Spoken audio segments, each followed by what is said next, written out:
give you DIY. If you're like me, and in the summertime you wear shorts and tennis shoes, well, when you're welding, I don't weld all the time.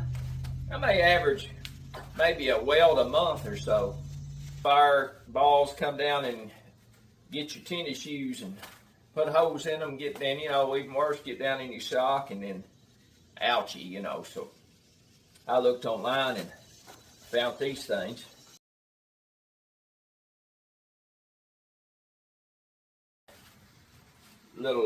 This strap goes in your shoe, over your shoe, and then you just do them like that right there.